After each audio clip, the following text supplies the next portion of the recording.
The kayaker rescued by fishermen hours after his kayak took on water, leaving him stranded overnight. As Michelle Nix reports, two fishermen who pulled him to safety believe every part of the rescue was divine intervention. Two local fishermen hailed as heroes after rescuing a kayaker right here on Lake Erie who was clinging to a bucket for dear life.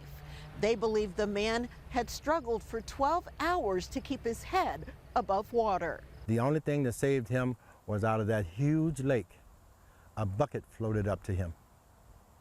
Oh my goodness. And out of that huge lake, we floated up to him. But I said that was a man upstairs doing all that. A true miracle on the water as a kayaker on Lake Erie, reported missing by his family, is found safe after his kayak took on water, floated away, leaving him stranded overnight in the freezing water.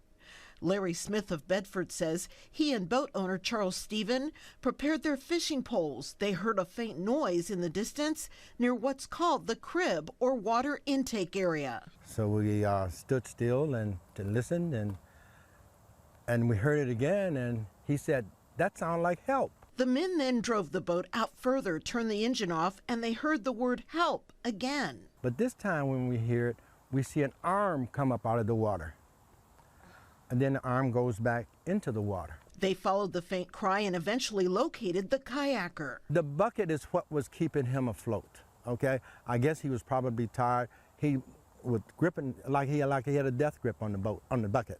Boat owner Stephen felt relieved to help pull the man to safety. I shut the boat down and he grabbed him first by the arm.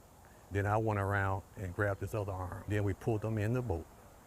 And then once he got in the boat, I had a jacket, and I took the jacket and put it around him, and asked him, is all right? I said, you want me to call 911? The kayaker simply wanted a phone to call his wife. I went to Edgewater.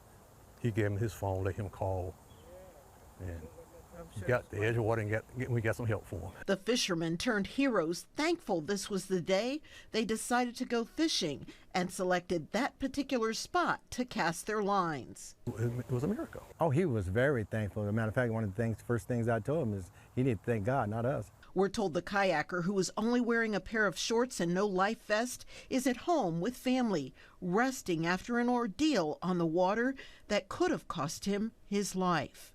Reporting from Edgewater, Michelle Nix, 19 News.